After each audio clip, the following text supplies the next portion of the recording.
Old Trafford မှာကြောင်netတွေနဲ့မှာ3မှတ်ရအောင်မယူနိုင်ရင်တော့ဒီအသင်းတော့မလွယ်ဘူးအားလုံးပဲမင်္ဂလာပါကျွန်တော်ရဲ့ Good Soul Channel ကနေပြီးတော့ပြန်လဲဒီကွင်းလဲဖြစ်တယ်နှစ်တင်းစလုံးအားလုံးပဲမင်္ဂလာပါ Good Soul Opinion YouTube Channel ကနေကြိုဆိုပါရစေဆိုတော့ဒါကျွန်တော်ရဲ့ Man United တီးတဲ့ YouTube Channel လေးဖြစ်တယ်အဲ့တော့ဒီ channel ကို subscribe မလုပ်ရသေးလို့ရှင်လည်း subscribe လုပ်ထားပါ Man United နဲ့ပတ်သက်တဲ့ tactical analysis တွေရောသတင်းတွေရောပြီးတော့ကျွန်တော်လုပ်နေကြ video ပုံစံမျိုးတွေရောပြီးရင်တခြားသော Man United နဲ့ပတ်သက်တဲ့ထူးခြားတဲ့ podcast တွေရောဒီ channel လေးမှာတောက်လျှောက်ဒီရာဒီမှာပေါ့နော်လုပ်ပေးပါဖို့ရှိပါတယ်ဆိုတော့ United ပရိသတ်ညီကိုတွေအနေနဲ့ subscribe မလုပ်ရသေးရင်လုပ်ထားပေးကြပါဆိုတော့ဒီတစ်ပတ်ကတော့ကျွန်တော်တို့ Sunderland နဲ့အိမ်ဝင်းပွဲစဉ်ပေါ့အဲ့တော့ international break တစ်ခုလာလို့ရှိရင်ကျွန်တော်တို့က၄ဝဲတစ်ဖြတ်ကန်အဲ့တော့ဒီ schedule timeline ရပေါ့၄ဝဲတစ်ဖြတ်ကန်ပြီးခဲ့တဲ့တစ်ခေါက်က international မတိုင်ခင်မှာကျွန်တော်၃ပွဲကန်တယ်ရာသီစ၃ပွဲတပွဲနိုင်တပွဲတည်တပွဲရှုံအဖွင့်ရှုံနဲ့အလဲမှာတည်အပိတ်မှာပန်းလေးယူနိုင်အဲ့ဒါပြီးတော့တစ်ဖြတ်နားဝပြန်အောင်နားဝပြီးတဲ့အချိန်မှာကျတော့ပြန်ဖွင့်တော့ City နဲ့မှာပြန်ရှုံတယ်ဂျားထဲမှာကျွန်တော်တို့နိုင်ပွဲပြန်ရတယ် Chelsea နဲ့ပြီးတော့ Brentford နဲ့မှာပြန်ရှုံတယ်အဲ့တော့ရှုံးတဲ့နှစ်ပွဲက3ဂိုးစီပေးရတယ်နိုင်တဲ့ပွဲကတော့2-1နဲ့ပေါ့ပုတ်ကာတီကာပေါ့အဲ့တော့ဒီပွဲစဉ်ကတော့ international break မတိုင်ခင်အပိတ်ပွဲဖြစ်တဲ့အတွက်ပြီးခဲ့တဲ့ Burnley နဲ့ပွဲစဉ်ရလို့ပဲအိမ်ဝင်းမှာနိုင်ပွဲထပ်ယူနိုင်မလားပြီးတော့နောက်တစ်ချက်ကဒီယာဒီမှာကျွန်တော်နိုင်ထားတဲ့နှစ်ပွဲလုံးဒီ Burnley နဲ့ပွဲစဉ်ရော Chelsea နဲ့ပွဲစဉ်ရောအိမ်ဝင်းမှာဖြစ်တဲ့အတွက် Sunderland နဲ့အိမ်ဝင်းပွဲစဉ်ဒီနိုင်ပွဲယူမယ်ဆိုရင်ယူတဲ့နဲ့ advantage တွေအများကြီးရှိတဲ့ပွဲစဉ်လို့ကျွန်တော်တို့မြင်တယ်အဲ့တော့ဒီအသင်းအတွက်လည်းခုနပြောသလို back to back နိုင်ပွဲတွေကျွန်တော်တို့မရတာတော်တော်လေးကြာပြီပြီးခဲ့တဲ့ Brentford နဲ့ပွဲစဉ်ဆိုကျွန်တော်တော်တော်နှမျောတာ City နဲ့ရှုံးတာဗျာဟို City ဘလို့ပဲကြာနေတယ်ပဲပြောတာအသင်းကြီးအရှိန်ဟွာဖြစ်တဲ့အတွက်ကျွန်တော်တို့ကနားလည်ပေးလိုက်လို့ရတယ်။ Man City ပဲဆိုပြီးတော့ Brentford နဲ့ရှုံးတာတော့တကယ်တမ်းပြောရင်ကျွန်တော်ဘလုံးကခံစားပြီးလို့လည်းမရဘူးနားလည်ပြီးလို့လည်းမရဘူး။ဂိုးရတဲ့ဂိုးတွေကလည်းတကယ်ဖြစ်ကလပ်ဆန်းအရန်ဆန်ပြီးတော့နောက်ဆုံးဂိုးဆိုလည်းဂိုးသမား Brenda ကျန်တဲ့တပွဲလုံးကောင်းပါတယ်။နောက်ဆုံးအလုံးဆိုအလေတက်လာတဲ့ဂိုးတော့မဖမ်းနိုင်တော့ဘူးဗျာကျွန်တော်တို့ဂိုးသမားတွေကလည်းဆိုတော့အဲ့ Brentford နဲ့ပွဲစဉ်မှာပေးလိုက်ရတဲ့အမှတ်ကိုတော့ပေးလိုက်ရတဲ့ဂိုးတွေကိုဆုံးရှုံးရတဲ့အမှတ်တွေကိုတော်တော်နှမျောတယ်ဘရူနိုလည်းပယ်နယ်တီကို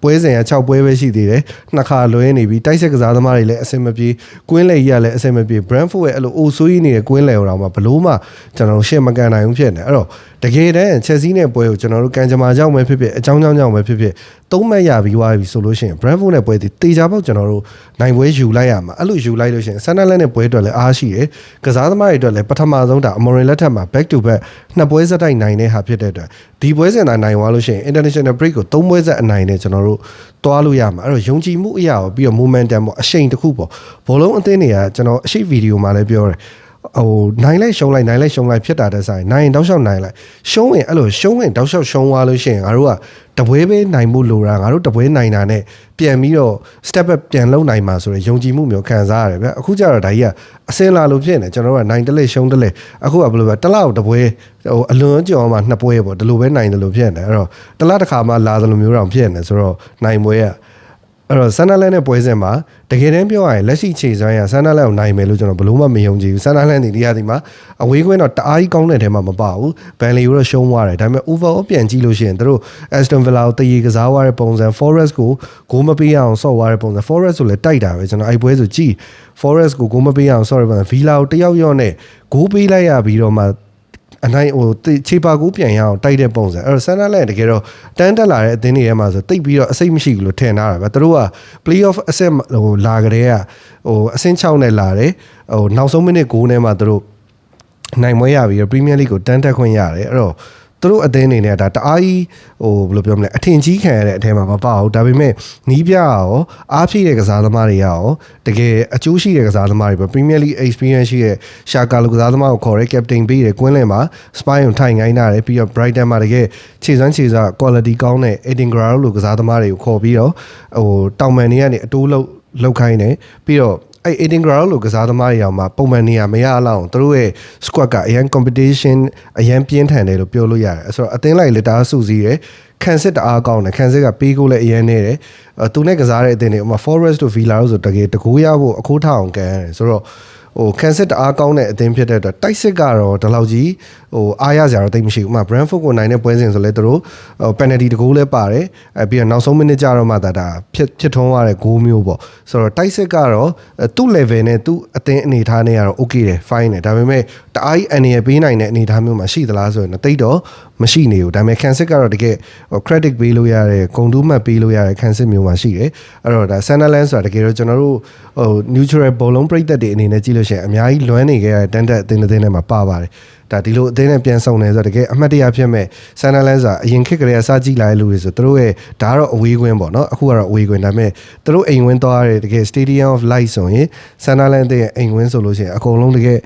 ်အမှတ်တရတွေအများကြီးရှိတဲ့ကိုရင်ဗျာဒီလားကျွန်တော်တို့ရဲ့တစ်ခေတ်တစ်ခါ legend တွေနဲ့ Sunderland နဲ့ဆိုတာအများကြီးကျွန်တော်တို့ပွဲစဉ်တွေအများကြီးကစားခဲ့ရတာဆိုတော့ဒါမှတ်မှတ်ရကျွန်တော်တို့ဒီ Man City ကိုအကွဲရိုးဆိုပြီးပေးလိုက်ရတဲ့နောက်ဆုံးပွဲစဉ်ဆိုလဲဒါ Sunderland ကွင်းမှာကစားရတာဆိုတော့ဒီအသင်းရဲ့တကြောပြန် comeback ဖြစ်တဲ့ memory ကိုတော့ကျွန်တော်တို့ဒီပွဲစဉ်မှာဘယ်လောက်ထိအခွင့်အရေးယူနိုင်မလဲပေါ့အဲ့တော့ပွဲထွက်မဲ့လူစင်းတွေအနေနဲ့ပြောရလို့ရှိရင်ကျွန်တော်ကတော့တကယ်တမ်းပြောရင်ဒီပွဲမှာတော့ဂိုးသမားအသစ်ကိုကြည့်ကြတယ်ဗျာဂိုးသမားအသစ်ကိုဒီလိုပွဲစဉ်မှာမကြည့်ရလို့ရှိရင်ကျွန်တော်နောက်ပွဲက Anfield လေ Liverpool နဲ့ဆိုတော့အဲ့ပွဲစဉ်မှာစကြည့်ရရင်အဆင်မပြေဘူးအဲ့တော့ Brenda ကိုကောင်းတယ်ညံ့တယ်မဝေဖန်ချင်အောင်အရန်ဂိုးသမားတော့အရန်ဂိုးသမား level ပဲသူ့ကိုကြတော့ Onana လို့စွတ်ပြီးတော့မဘလိန်းနာမျိုးတွေမလုပ်ချင်ဘူးဘာလို့ဆိုတော့ तू ကပေးလိုက်ရတဲ့ဂိုးတွေက tactical point of view အရတာအားနေပေမဲ့လည်းတာမန် eye test အရဆိုပေးရမှာပဲဆိုရယ်ဂိုးမျိုးတွေနည်းနည်းနားလည်ပြီးလို့ရသေးတယ်အဲ့တော့မဝေဖန်ချင်တော့ညာလဲဂိုးသမားတစ်ကလက်စွမ်းလက်စားတော့3ပွဲလောက်မှာကျွန်တော်တို့ကြည့်လို့ရသင့်ပြီထင်တယ်ဥပမာ City ရော Chelsea ရောBrentford ကိုကျွန်တော်တို့ Brenda နဲ့တွားပြီးပြီဆိုတော့ Sunderland နဲ့အိမ်ကွင်းတစ်ပွဲလောက်တော့ကစားသမားလည်း energy ရအောင်လို့ ancient ပရိသတ်တွေရဲ့အားနဲ့ပွဲထွက်ခွင့်လေးပေးလိုက်တဲ့နယ်လို့ထင်တယ်အဲ့တော့နောက်တန်းကတော့တိတ်ထူထူအပြောင်းလဲလုံနိုင်အောင်မယ်လို့ကျွန်တော်မထင်ဘူးပေါ့နော်ဆိုတော့နောက်တန်းကတော့ Delic ရဲ့ Euro ရဲ့ Shaw ရဲ့ဒီလိုမျိုးပဲသွားမယ်Maguire နဲ့ Delic နဲ့ကတော့တစ်ချက်ကြည့်ရမှာပေါ့လေသူတို့နှစ်ယောက်ဘယ်သူပွဲထွက်ခွင့်ရမလဲဆိုတော့ကျွန်တော်ထင်တာတော့ Form မြတ် Delic ပဲတောင်းမယ်ထင်တယ်အဲ့တော့ right back ချန်အာမတ်မပါနိုင်သေးဘူးဆိုတော့အာမတ်ကဒါသူ့ရဲ့အသင်းဟောင်းနဲ့ပေါ့ဒါပေမဲ့သူဒီတစ်ပတ်ပါမပါတော့မပြောတတ်သေးဘူးပေါ့နော်ကျွန်တော် press conference ကလည်းဒီရိုက်တဲ့အချိန်မှာမကြည့်ရသေးဘူးဆိုတော့အာမတ်မပါဘူးဆိုရင်တော့အဲ့ဒီဘက်ချန်က Mazraoui ပဲထပ်ပြီးစော့မယ်တင်တယ်အဲ့တော့ဒီဘက်ချန်ကတော့ဒေါ်ကူပေါ့ထုံးစံတိုင်းပြီးရင်ကွင်းလေက Spine ကျတော့ Casemiro ဒီပွဲပြန်လာပြီအဲ့တော့ Casemiro တေချာပေါက်သုံးမယ်အဲ့တော့ Bruno ကွင်းလေကြီးကတော့အမှန်တိုင်းပြောရင်ကျွန်တော်လည်းမကြည့်ကျင်တော့ဘူးဒါပေမဲ့လည်းကျွန်တော်ထင်တယ်သုံးအောင်ပါပဲနီးပြတော့ သူ့ရဲ့သူယုံကြည်ထားတဲ့ process လမ်းစဉ်ကိုသူယုံကြည်တဲ့အတွက် Bruno Fernandes ကို तू ကကွင်းလေကြီးမှာသုံးတာကိုကျွန်တော်တို့ကြည့်ရအောင်မယ်ထင်တယ်ကျွန်တော်လည်းအမှန်တိုင်းပြောရင်မကြည့်ကျင်ဘူး Bruno အဲ့အရှိကနေရာမှာပဲသုံးစေချင်တာဆိုတော့ rotation နဲ့သုံးပေါ့ဗျာတိလား Conta နဲ့ Ambuebo နဲ့နှစ်ယောက်စလုံးကိုသုံးကျင်တယ်ဆိုလဲအထောင်ထိုက်စစ်ထားလိုက် Sesko ကို bench ပို့လိုက် Burnley နဲ့ပွဲမှာဆော့တယ်လို့ပေါ့ဒါမှမဟုတ်present shape က Mason Mount ကိုလိုရဲဆိုလဲ Conta နဲ့ Ambuebo နှစ်ယောက်တည်းကတယောက်ကို bench ထားပြီး Bruno ကိုသုံးပေါ့ဒါမှမဟုတ်လဲ Bruno ကို bench လိုက်လဲရတာပဲဒါပေမဲ့ကျွန်တော်ထင်ပါတယ်နီးပြအပြောင်းလဲလုပ်မယ်လို့မထင်ဘူး Bruno နဲ့အဲ့ဒီ Casemiro နဲ့ပဲသွားမယ်ကွင်းလေကိုပြီးရင်အရှိမတော့ Mount ပါလာပြီဖြစ်တဲ့အတွက်ကျွန်တော်ဒီပွဲတော့ Sesko အရန်ခုံများရောက်မလားလို့နည်းနည်းလေးထင်မိတယ် Sesko အရန်ကိုရောက်ပြီးကွန်ဟာကိုအထောက်မှာထားဒီ Arsenal တို့ Burnley တို့နဲ့ပွဲစဉ်မှာဆော့ခဲ့တဲ့ပုံစံပေါ့ကွန်ဟာကိုအထောက်ထား Ambuebo ကဒီအနောက်က right narrow down မှာဆော့ပြီးတော့ Mount က left narrow down မှာဆော့မဲ့ပုံစံလိုမျိုးနဲ့ပွဲထွက်မယ်ထင်တယ်အဲ့တော့ကျွန်တော်တို့ဒန်ကစားသမားတွေလည်းပြန်ပြီးလာပြီအသင်းအနေနဲ့လည်းအခွင့်ကောင်းတစ်ခုယူဖို့လိုတယ်ဥပမာ Chelsea အသင်းဆိုရင်ကိုရီနဲ့တမတ်ပဲကွာတာအဲ့တမတ်ပဲကွာထားတဲ့အနေအထားမှာ Chelsea တွေ Liverpool နဲ့တွေ့ရမယ် even တရေလောက်ကြတယ်ဆိုရင်တော့ကိုရီဒီပွဲကိုနိုင်လိုက်ရင်အပေါ်ရောက်မယ်ဗျာအဲ့တော့ယုံကြည်မှုကအများကြီးစကားပြောတယ်အမှတ်ပြီးဒီတစ်ခေါက် international break နားသွားတဲ့နှစ်ပတ်မှာကိုရီးယားတခုခုကို judge လုပ်တယ်ဆိုရင်ငါတို့က Chelsea အသင်းအပေါ်မှာတော့ရှိနေသေးတာပဲဆိုတဲ့ခံစားချက်မျိုးကဒါယာဒီအစဘလောက်ပဲစိုးတယ်ပြောအသင်းတော့ခုနပြောသလိုယုံကြည်မှုတစ်ခုပေါ့ဒီယာဒီကိုရီလိုပဲတိုင်ပတ်နေတဲ့အသင်းတွေရှိတယ်ဘာဖြစ်သူတို့ထက်ဆိုင်တော့ကိုကနည်းနည်းလေးရှေ့ကိုနှာတစ်ပြားလေးရောက်နေတယ်ဆိုတဲ့ခံစားချက်လေးChelsea တက်ဆိုင်ကတော့ပွဲချက်တွေပိုကစားရတာပဲဒါတော့မှအမှတ်ကလေးတော့တာနေသေးတယ်ငါတို့ head to head မှာလည်း3မှတ်တော့ရထားတယ်ဆိုတော့စိတ်ကလေးနဲ့ဖြည့်လို့ရအဲ့တော့ဒီလိုပွဲစဉ်မျိုးမှာအမှတ်ဆုံးရှုံးလို့ရှိရင်တော့ကျွန်တော်ထင်တယ်နီးပြရောအသင်းရောအနာဂတ်ကတော့တော်တော်မကောင်းအဲ့တော့နိုင်မယ်လို့ထင်လားဆိုရင်လက်ရှိခြေစမ်းတွေကအရင်ယုံကြည်ချက်မရှိဘူးSunderland အသင်းရဲ့ခံစစ်ကိုလည်းလန့်တာလည်းပါတယ်ဒါပေမဲ့နိုင်တော့နိုင်တဲ့တယ်အိမ်ဝင်း Old Trafford လည်းဖြစ်တယ် ဒီလောက်ရလက်တွေစိုးနေတဲ့အနေအထားမှာတန်းတက်တွေထဲမှာရာသီအစအားအနည်းဆုံးလို့ယူဆထားကြတယ်ဆန်နလန်အသင်းရောအိမ်ဝဲမှာနိုင်မွေးအောင်ကစားတင်တယ်လို့ထင်တယ်ပြီးတော့ကျွန်တော်တို့ဒီရာသီရဲ့ပထမဆုံးပွဲအနေနဲ့ clean sheet လေယူနိုင်တဲ့တယ်ရမယ်လို့တော့မထင်ဘူးဒါပေမဲ့ယူနိုင်ခဲ့တဲ့တယ်လို့ထင်တယ်အဲ့တော့ဒီပွဲစဉ်ကတော့ကျွန်တော်က2-0လောက်ပေါ့ပြီးခဲ့တဲ့အပတ်ကလိုပဲ